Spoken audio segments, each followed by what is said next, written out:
Mes frères, parmi les nombreuses histoires que les hommes racontent, il y en a une qui résonne avec une puissance que peu comprennent. Non pas parce qu'elle est entourée de prodiges, mais parce qu'elle porte un secret qui transforme l'esprit. Aujourd'hui, je vous parle d'Élie, un homme qui n'a pas été façonné par la grandeur du monde, mais par la présence de mon Père. À cette époque, Israël s'était égaré. Le peuple, qui autrefois avait entendu la voix du Très-Haut dans le désert, se prosternait maintenant devant des idoles de pierre et de bois. La foi était devenue fragile, la vérité oubliée. Et c'est dans ce décor sombre qu'apparut Élie, un homme venu de Tishbé, sans titre, inconnu des princes, mais dont l'âme brûlait comme le feu. Mes frères, pardonnez-moi d'interrompre un instant cette histoire, mais je voudrais vous demander quelque chose. Abonnez-vous à cette chaîne et activez les notifications. Cela aidera la parole à toucher de plus en plus de personnes, transformant des inconnus en frères dans la maison de mon Père. Il n'a pas été choisi pour son apparence, ni pour son éloquence, mais pour sa foi. C'est dans le silence de sa terre aride que mon Père l'a appelé. Élie n'a pas demandé « Pourquoi moi ?» ni exigé des signes. Il a simplement écouté et répondu. Ce qui a rendu Élie un prophète si puissant n'était pas sa force, mais son abandon.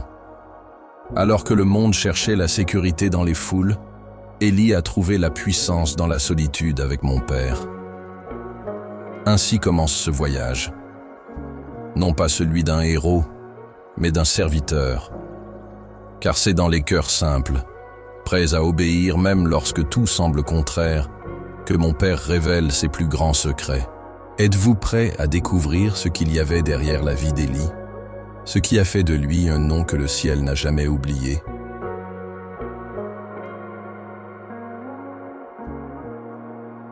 Mes frères, au milieu de l'obscurité spirituelle d'Israël, mon Père a cherché un cœur disposé, pas un guerrier renommé, ni un prêtre du temple, mais un homme simple, caché dans les montagnes de Galaad. Élie, il ne venait pas d'une lignée royale, il n'avait pas de voix parmi les grands, mais sa foi faisait trembler le ciel.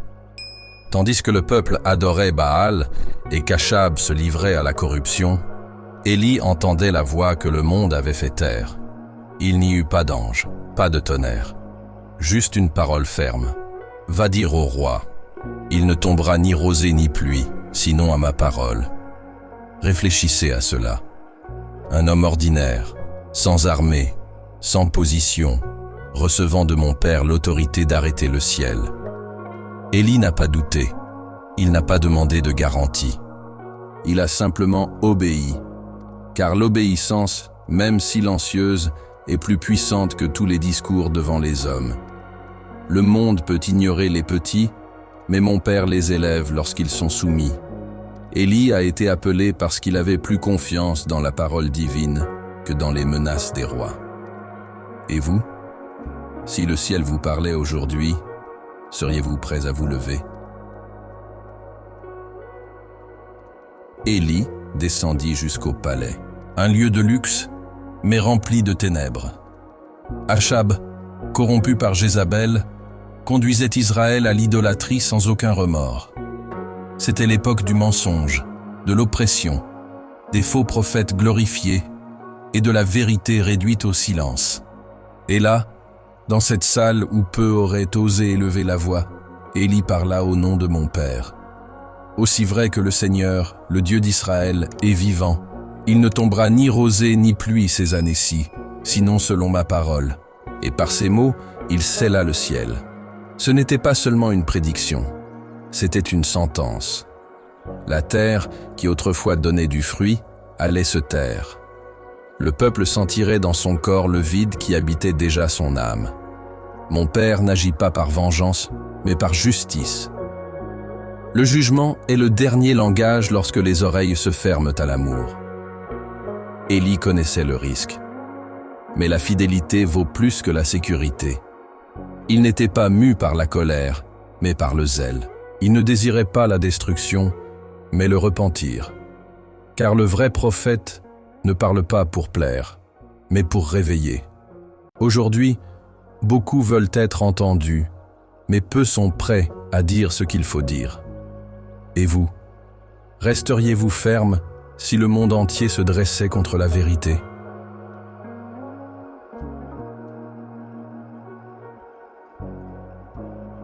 Après avoir annoncé la sécheresse, mon père dit à Élie, « Va, cache-toi près du torrent de Kérit. Là, je prendrai soin de toi. » Élie obéit, et il fut conduit à l'isolement, un endroit sans foule, sans témoins, mais rempli de présence. Au bord de ce petit ruisseau, entre les pierres et le silence, Élie apprit que la protection de mon père ne ressemble pas toujours à une délivrance immédiate. Parfois, c'est une cachette. Parfois, c'est un temps de silence. Des corbeaux, des oiseaux que le peuple méprisait, vinrent le nourrir. Jour après jour, sans faillir. Et le torrent coulait, même alors que la sécheresse frappait la terre. Cet endroit oublié des hommes devint la scène du soin divin. Tandis que le peuple criait pour avoir de l'eau, Élie avait ce dont il avait besoin. Pas en abondance, mais suffisamment. Et là, en retrait, il fut fortifié. Car avant d'affronter les foules, le prophète doit d'abord se vaincre lui-même. Mon père enseigne dans le secret. Il façonne dans le cachet. Ce fut ainsi avec Élie. Et c'est ainsi avec tous ceux qui l'appellent. Peut-être que toi aussi tu es à Kérit en ce moment, te sentant oublié. Mais souviens-toi, dans la cachette, Dieu révèle la mission suivante. Les jours devinrent longs. Le soleil brûlait sans pitié. Et peu à peu, le torrent de Kérit commença à s'assécher. Le murmure de l'eau disparut, jusqu'à ce qu'il ne reste plus que le silence. Élie regarda et vit, la source s'était arrêtée. Mais il ne se désespéra pas, car celui qui fait confiance à mon père comprend que la fin d'une saison n'est que le commencement d'une autre. La provision qui suffisait hier n'a pas besoin d'être la même demain. Et la foi ne repose pas sur les eaux, mais sur celui qui les commande. Alors, mon père parla de nouveau. « Va à Sarepta. Là-bas, j'ai préparé une veuve pour te nourrir. » Ce n'était pas un roi, ce n'était pas un homme riche. C'était une veuve, en pleine famine. Un autre test, un nouveau tournant. Élie partit. Car lorsque mon père parle, le cœur qui a confiance n'attend pas la logique, seulement la direction. Combien d'entre vous voient les sources s'assécher et croient qu'ils ont été abandonnés? Mais écoutez, lorsque le torrent s'assèche, c'est qu'une nouveauté surgit. La foi qui dépend du visible n'est pas encore une foi complète. Élie l'avait compris, et il partit.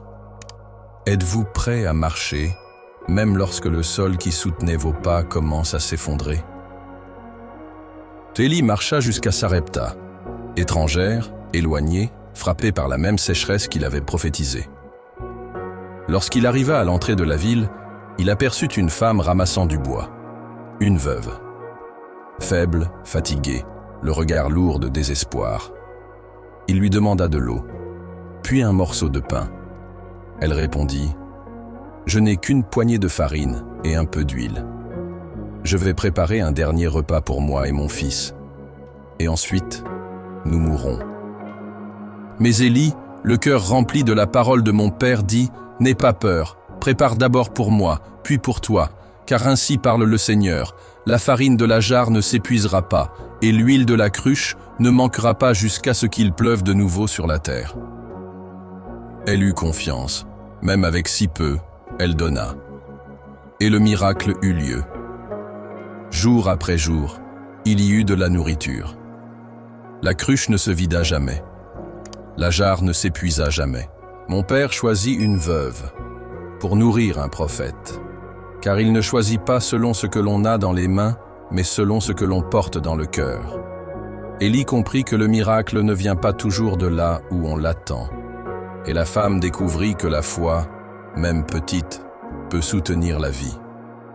Mes frères, le peu qui est offert avec foi devient suffisant dans les mains de l'Éternel.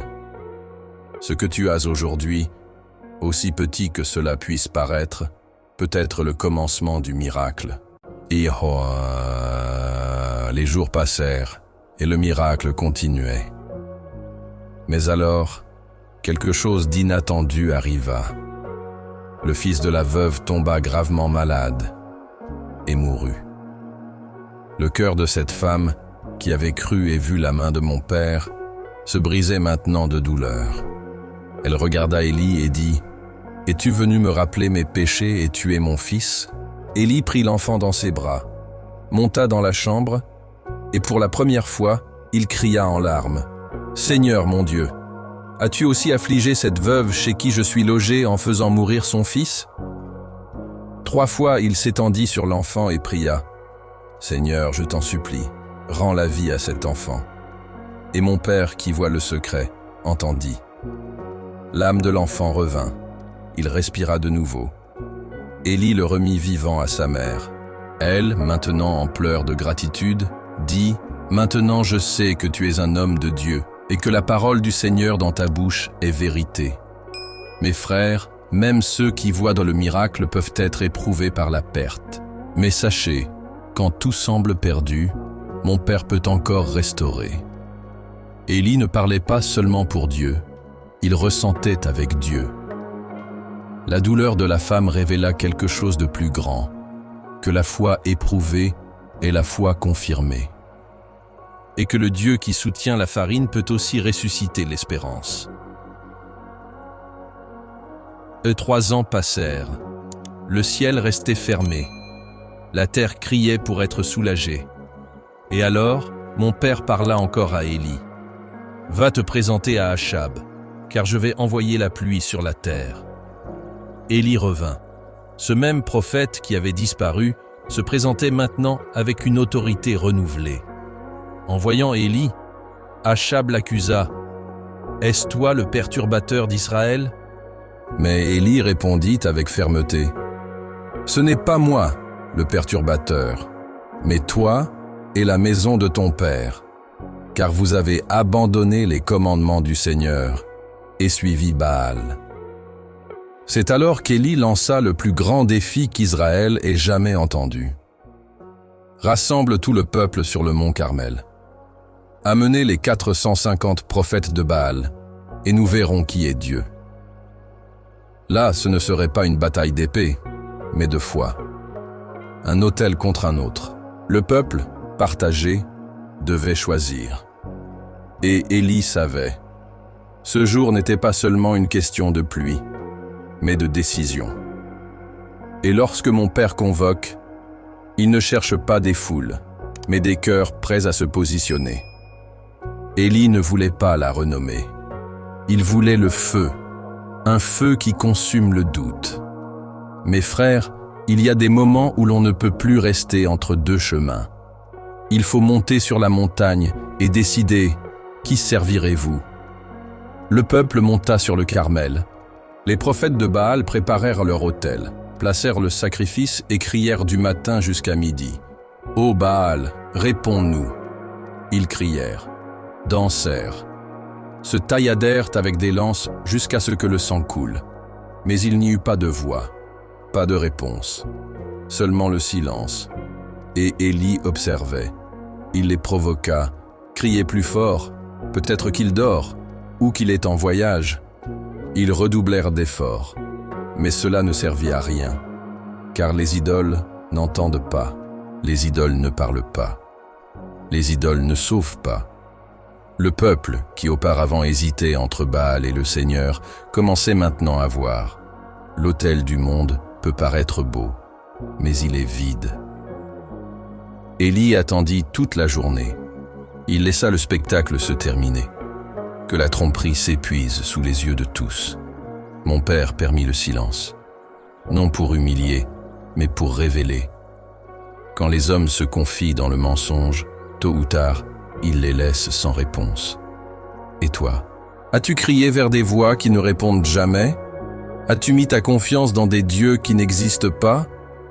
Le Carmel résonne encore de cette question. Jusqu'à quand invoqueras-tu ce qui ne pourra jamais répondre?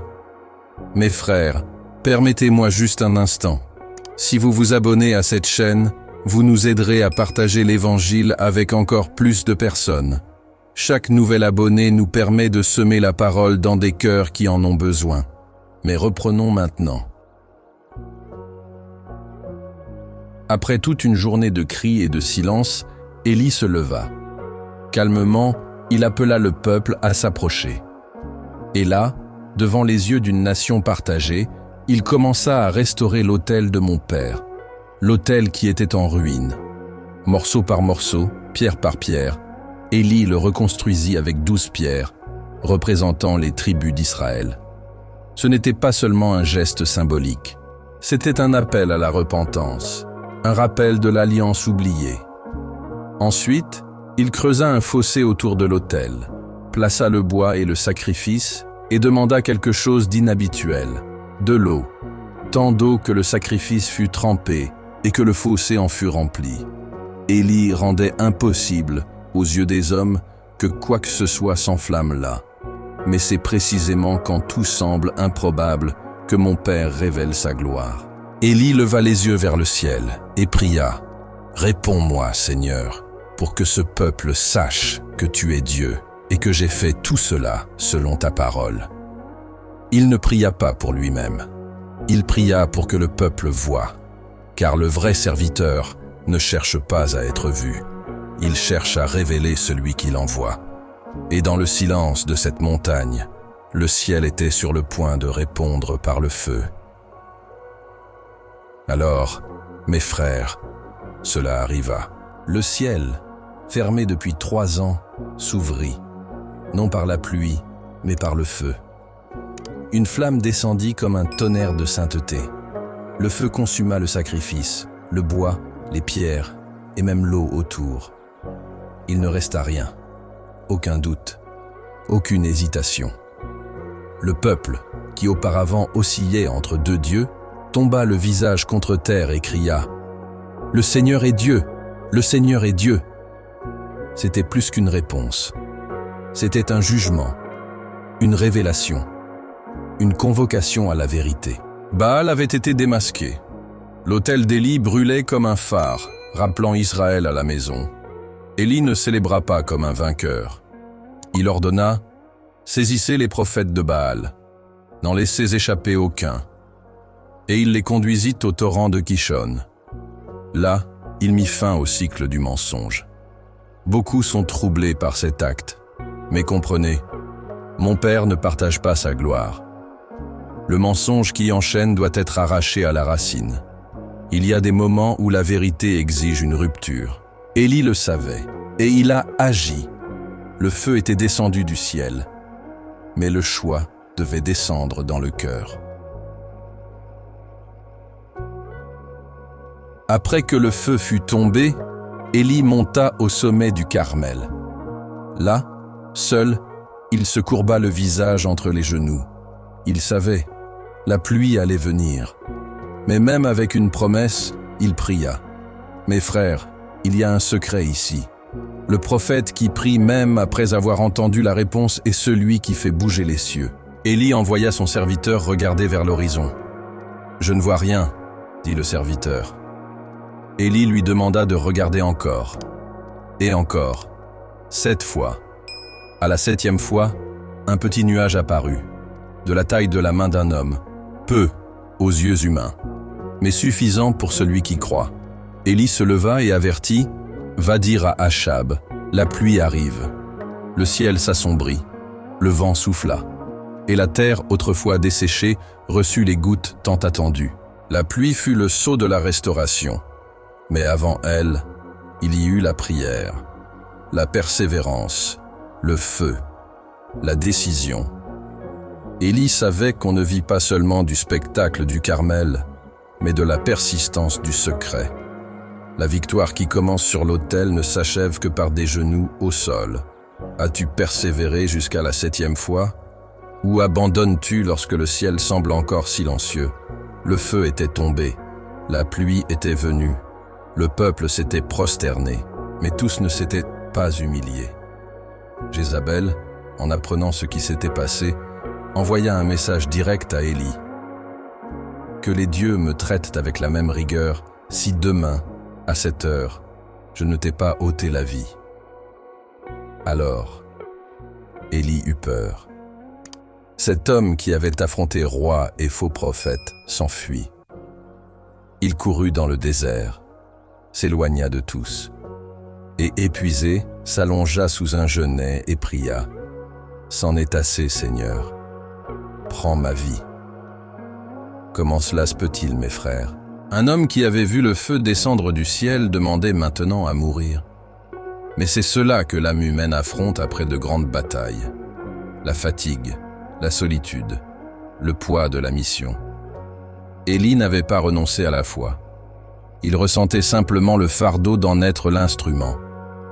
Mon Père, dans sa miséricorde, ne le réprimanda pas. Il envoya un ange. Il toucha Élie doucement et dit « Lève-toi et mange. » À côté, il y avait du pain et de l'eau. Élie mangea et se rendormit. Parfois, la guérison commence par le repos. Et la nourriture du ciel n'est pas seulement pour le corps, mais pour le cœur.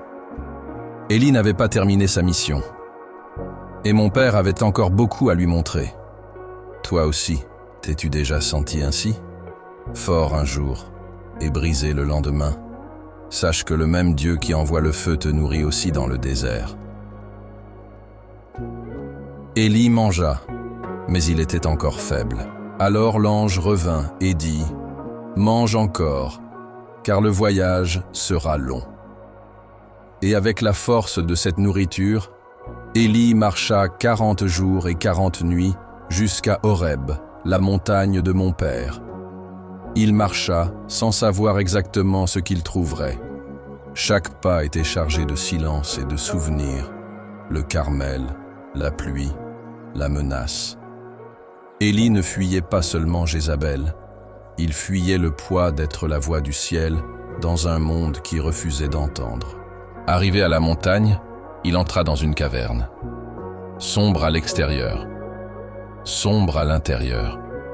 Et là, il entendit la question que beaucoup évitent. « Que fais-tu ici, Élie » Il répondit avec la douleur qu'il portait. « J'ai été rempli de zèle. Mais Israël a rompu ton alliance, renversé tes autels et tué tes prophètes. Et je suis resté seul, et ils veulent m'ôter la vie.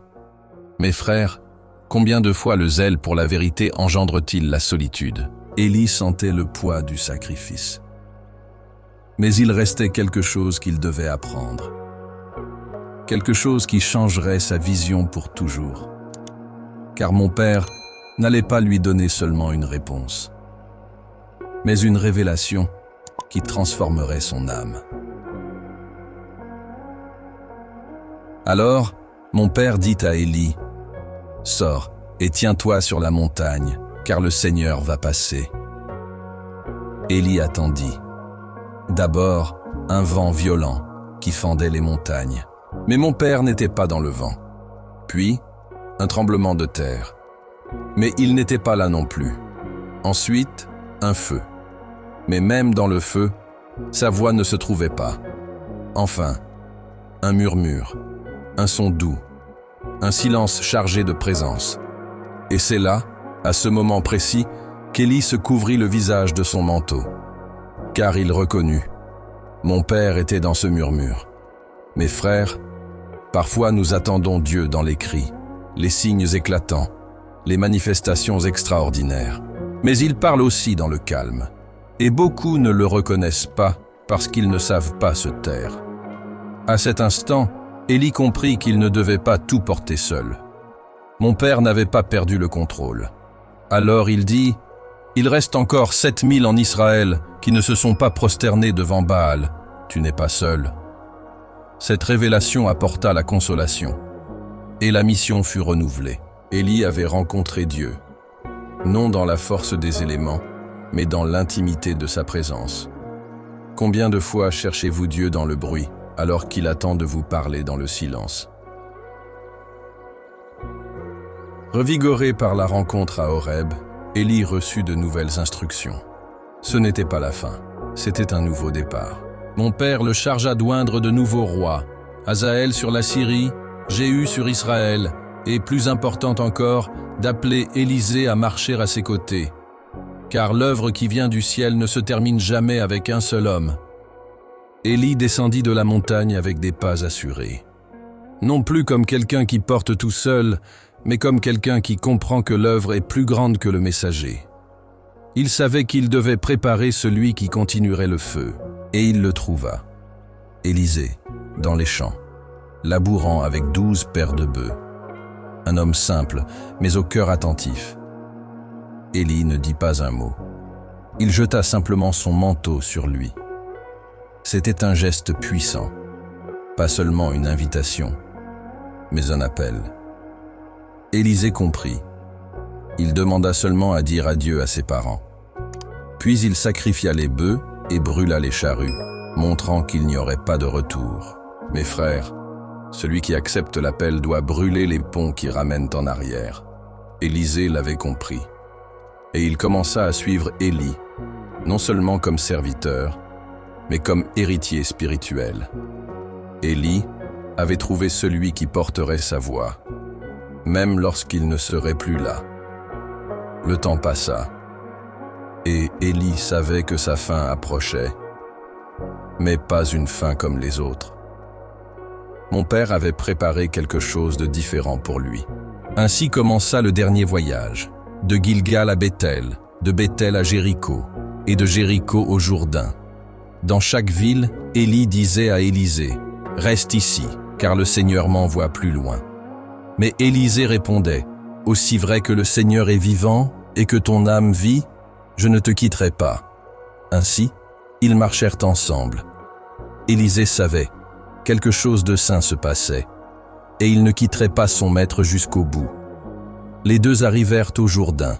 Élie retira son manteau, frappa les eaux, et elles s'ouvrirent. Ils traversèrent à pied sec. De l'autre côté, Élie se tourna et demanda, « Que veux-tu que je fasse pour toi avant d'être enlevé ?» Élisée répondit avec audace, « Je te demande une double part de ton esprit. » Élie le regarda et dit, « Tu as demandé une chose difficile, mais si tu me vois lorsque je serai enlevé, ainsi sera-t-il. » Mes frères, remarquez la foi d'Élisée. Il ne demanda pas la gloire, ni la reconnaissance, mais davantage de ce qui brûlait dans son maître. Car ce qui vient du ciel vaut plus que tout ce que le monde peut offrir. Et maintenant, le ciel se préparait à descendre. Je vous demande pardon à nouveau. Mais si vous pouvez vous abonner à notre chaîne, cela nous aidera vraiment à grandir et à toucher encore plus de personnes. Mais maintenant, revenons à notre histoire. Et tandis qu'il marchait et parlait, quelque chose arriva. Un tourbillon apparut du ciel, et avec lui, un char de feu, tiré par des chevaux flamboyants, descendit entre Élie et Élisée. Ce fut rapide, intense, céleste. Le char les sépara, et Élie fut enlevé au ciel dans un tourbillon, sous les yeux de son disciple. Élisée cria, le cœur déchiré, « Mon père, mon père !» Char d'Israël et ses cavaliers. Il vit son maître s'élever, non par la mort, mais par la gloire. Élie ne connut pas la tombe. Il fut enlevé comme un signe que mon père honore ceux qui marchent dans la fidélité jusqu'au bout. Le manteau d'Élie tomba. Élisée le ramassa. Le symbole de l'autorité, désormais entre ses mains. Et il savait, il avait reçu ce qu'il avait demandé, la double part.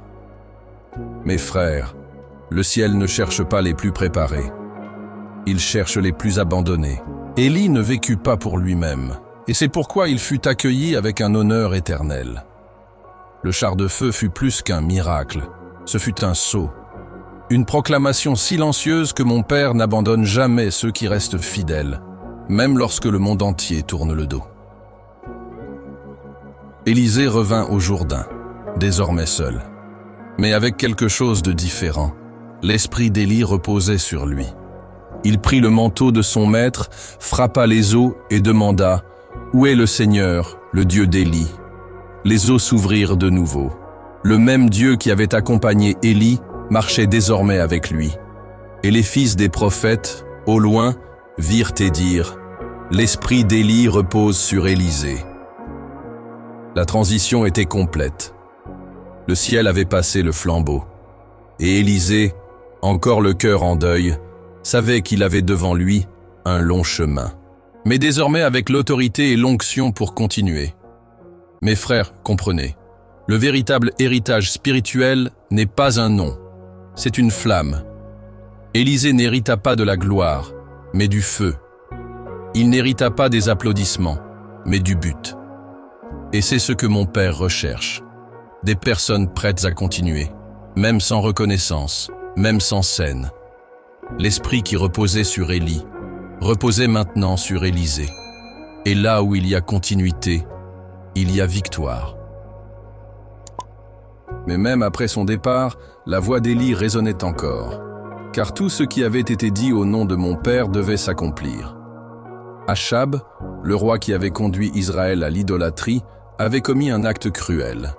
Il avait pris la vigne de Naboth, un homme juste, par le mensonge et le sang. Élie l'avait confronté par des paroles dures. Là où les chiens ont léché le sang de Naboth, ils lécheront aussi ton sang. Des années plus tard, au combat, Achab fut atteint par une flèche entre les jointures de l'armure. Il mourut en saignant dans son char, et les soldats le lavèrent dans un bassin, exactement là où Naboth avait été tué. Et là, les chiens léchèrent son sang. Justice. Pas celle des hommes, mais celle du ciel. Celle qui ne faillit jamais. Celle qui arrive au moment juste. Mes frères, beaucoup se moquent des avertissements du ciel. Ils pensent pouvoir ignorer la vérité sans conséquence. Mais mon Père voit tout. Et quand il parle, il accomplit. La mort d'Achab n'était pas seulement une fin. C'était un rappel solennel. Personne n'échappe à la récolte. Ce que l'on sème, on le récolte. Élie avait peut-être été enlevé, mais sa parole, venue d'en haut, restait vivante. Et arriva le jour de Jézabel. La femme qui avait persécuté les prophètes, manipulé les rois, séduit le peuple par l'idolâtrie et le sang. Élie avait prophétisé sa fin. Les chiens dévoreront Jézabel près du mur de Jizréel. Des années passèrent. Mais la parole ne s'était pas perdue. Jéhu, un nouveau roi, entra dans la ville. Jézabel, orgueilleuse jusqu'au dernier instant, se maquilla, se para et regarda par la fenêtre. Mais Jéhu ne se laissa pas séduire. Il ordonna « Qui est avec moi? Jetez-la en bas !» 2 eunuques obéirent. Jézabel fut précipitée par la fenêtre. Son corps s'écrasa, et son sang éclaboussa les murs. Jéhu entra, mangea, puis ordonna qu'on l'enterre, car elle est fille de roi. Mais lorsqu'ils sortirent, ils ne trouvèrent que le crâne, les mains et les pieds. Les chiens avaient dévoré le reste. Mon Père avait parlé, et il accomplit. Mes frères, la justice peut sembler tarder aux yeux des hommes, mais elle ne faillit jamais devant le ciel. Jézabel croyait qu'elle pouvait vaincre par la force, par la beauté, par le pouvoir. Mais rien de tout cela ne soutient celui qui s'oppose au Très-Haut. Élie avait prophétisé. Élisée vit l'accomplissement, car la vérité, même oubliée par beaucoup, n'est jamais oubliée par Dieu. Même après son départ, Élie parlait encore. Sa vie était devenue un témoignage qui traversait les années. Élisée poursuivait la mission, mais il portait avec lui plus qu'un manteau. Il portait l'héritage d'un prophète qui ne s'était jamais vendu. Mes frères, le pouvoir de la vie d'Élie ne résidait pas seulement dans les miracles, mais dans la vérité qu'il incarnait. Dans chaque parole, il y avait le poids de la sainteté. Dans chaque geste, la marque de l'obéissance. Ainsi, même absent, il influençait les rois, guidait les décisions, troublait les consciences. Sa mémoire était un fardeau pour les injustes et un phare pour les justes. Élie n'était pas seulement rappelé pour ses actions, mais pour son intégrité. Car les hommes oublient les conquêtes passagères, mais jamais la fidélité véritable. Et vous, quel type d'héritage laissez-vous? Les paroles qui sortent de votre bouche sont-elles alignées au cœur de mon Père? Élie ne cherchait pas à être rappelé, mais parce qu'il a vécu pour la vérité, il est devenu inoubliable. Sa vie prouvait une chose: quand quelqu'un se livre totalement, sa voix n'est pas enterrée, elle résonne à travers les siècles. Asfarba. Pendant qu'Élie était emporté dans la gloire, Élisée devenait la réponse pour la génération suivante. Il avait été choisi, appelé, et maintenant, il était prêt. Mais avant d'agir, il avait dû apprendre. Mon Père ne confie pas de responsabilité avant le temps. Élisée avait marché avec Élie, observé, servi, écouté. Il avait appris dans la pratique le poids et le privilège de porter la parole du ciel. Quand il reçut le manteau, il n'hésita pas. Non pas parce qu'il se croyait prêt, mais parce qu'il s'était préparé en silence. Il commença son ministère en revenant par le chemin de l'obéissance. Il passa par les mêmes villes, affronta les mêmes défis et confirma. L'esprit d'Élie reposait désormais sur lui. Mes frères, avant de diriger, il faut suivre. Avant de parler au nom de Dieu, il faut apprendre à écouter. Élie n'avait pas formé un successeur par des discours, mais par une vie partagée. Élisée n'avait pas été un simple spectateur, mais un disciple. Et c'est ainsi que le ciel agit. Le feu passe de main en main, de cœur en cœur, car la flamme n'est pas faite pour briller seule, mais pour en allumer d'autres. Avec Élie enlevé et Élisée désormais devant le peuple, la responsabilité était claire: maintenir l'autel debout. Israël hésitait encore. L'idolâtrie n'avait pas disparu. Mais la flamme qui avait commencé avec Élie brûlait maintenant dans le nouveau prophète. Élisée agissait avec autorité. Il multipliait l'huile, purifiait les eaux, guérissait les malades, ressuscitait les morts. Mais chaque miracle était plus qu'un acte de puissance. C'était un message. Le Seigneur, le Dieu d'Élie, est encore ici. Et au milieu de la corruption des rois, mon Père suscitait des voix fidèles. Élisée en était une. Jéhu, le roi oint par ordre d'Élie, serait l'instrument pour exécuter le jugement contre la maison d'Achab. Tout ce qu'Élie avait prophétisé s'accomplissait sous les yeux de la nouvelle génération. Car lorsque la parole vient d'en haut, même le temps ne peut l'annuler. Mes frères, vous appartenez à une génération qui doit aussi se lever. Les autels ont été renversés, relevez-les. Les voix se sont tues, parlez. L'esprit qui reposait sur Élie cherche encore des cœurs prêts à porter le feu. Avec le temps, les histoires d'Élie devinrent un souvenir, mais pas comme un mythe, plutôt comme un roc. Les prophètes citaient son nom. Les rois craignaient ses paroles. Le peuple parlait de lui avec respect. Et même au jour où je marchais parmi vous, beaucoup attendaient encore le retour d'Élie. Car Élie n'avait pas été qu'un homme.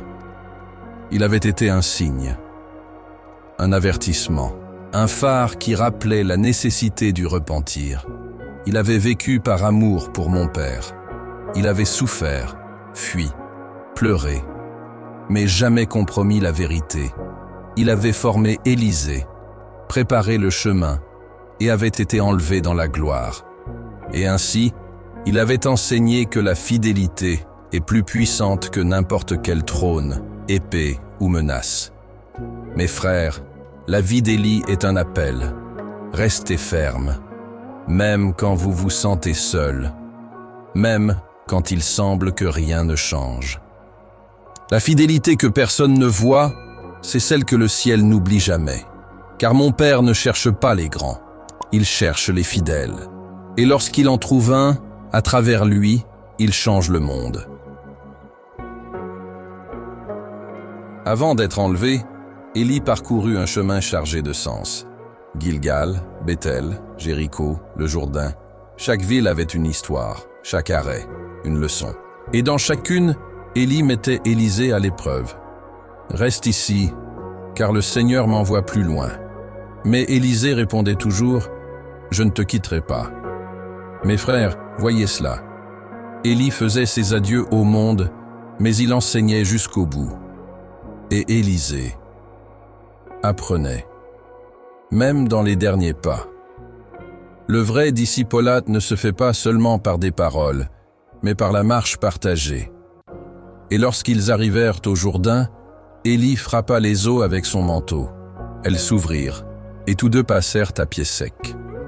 C'était comme si mon père disait « Le même Dieu qui a ouvert la mer pour Moïse confirme maintenant sa présence avec Élie. » Ce n'était pas seulement la fin d'un voyage, c'était le commencement de l'éternité pour Élie. Mais avant de partir, il regarda Élisée et demanda « Que veux-tu que je fasse pour toi ?» Le cœur d'Élisée était prêt, et sa demande allait tout changer. Las! Quand Élie demanda à Élisée ce qu'il voulait, la réponse vint sans hésitation. « Je veux une double part de ton esprit. » C'était audacieux, courageux. Non par ambition, mais par soif de remplir l'appel avec la même intensité. Élie répondit avec sincérité, « Tu as demandé une chose difficile. Mais si tu me vois lorsque je serai enlevé, ainsi sera-t-il. » Mes frères, il y a des demandes qui révèlent l'âme. Élisée ne voulait pas la gloire, il voulait la continuité.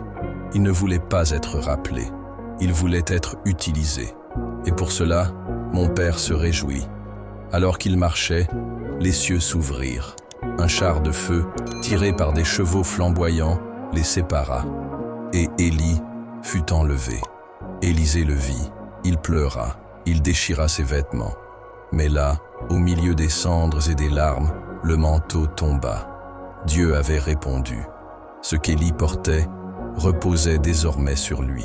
Car la foi qui demande avec sincérité et voit avec des yeux spirituels reçoit avec autorité. Et vous? Lorsque vous priez, demandez-vous de petites choses qui tiennent dans le monde. Ou osez-vous demander l'impossible, sachant que mon Père peut confier de grandes choses à ceux qui ne les demandent pas pour eux-mêmes. Élisée prit le manteau. Les yeux encore remplis de larmes, il marcha de nouveau vers le Jourdain. Le même fleuve qu'Élie avait ouvert se dressait maintenant devant lui. Mais quelque chose avait changé. Élisée saisit le manteau fermement, frappa les eaux et dit « Où est le Seigneur, le Dieu d'Élie ?» Les eaux s'ouvrirent. La confirmation était venue. Le même Dieu marchait désormais avec lui. Les fils des prophètes, qui observèrent de loin, reconnurent. L'esprit d'Élie repose sur Élisée, et ils s'inclinèrent devant lui. Mais ce n'était pas une question d'honneur. C'était une question de mission. Élisée n'avait pas hérité d'un titre, il avait hérité d'un fardeau sacré. Mes frères, écoutez bien. Quand le manteau tombe sur vous, il n'est pas un manteau de prestige, c'est un poids saint. C'est un appel, un abandon, un renoncement. Élisée aurait pu se recroqueviller, pleurer encore un peu, mais non, il se leva. Car celui qui porte l'héritage du ciel ne peut vivre en regardant en arrière. Et ce qui avait commencé avec Élie allait continuer maintenant avec un nouveau nom, mais avec le même esprit. Les prophéties d'Élie ne sont pas mortes avec lui. Elles continuaient de résonner, de s'accomplir, de renverser des rois, de lever de nouveaux dirigeants, de purifier la terre de la corruption. Jéhu, oint sur l'ordre d'Élie, détrôna la maison d'Achab et exécuta le jugement contre Jézabel. Chaque détail, comme il avait été annoncé. Les chiens léchèrent le sang. La parole s'accomplit. Et cela, mes frères, est une vérité éternelle. Tout ce que mon Père dit arrive. Cela peut sembler tarder aux yeux des hommes. Cela peut paraître oublié. Mais au moment juste, la justice vient. Élie n'avait pas besoin de tout voir. Il avait confiance. Et cela suffit à celui qui marche avec moi. Pendant qu'Élisée accomplissait des miracles et portait la flamme plus loin, le nom d'Élie n'était pas effacé. Il fut rappelé pendant des générations.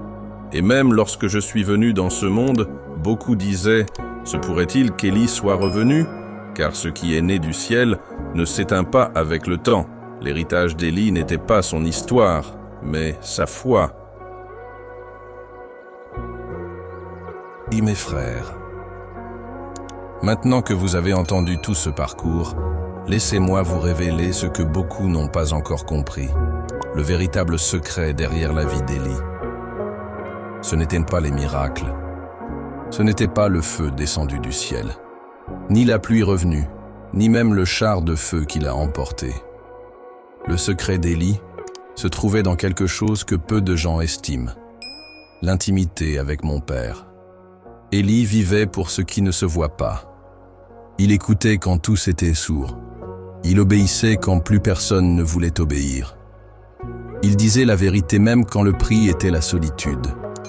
Et même fatigué, même effrayé, même en fuite, il n'a jamais cessé de croire.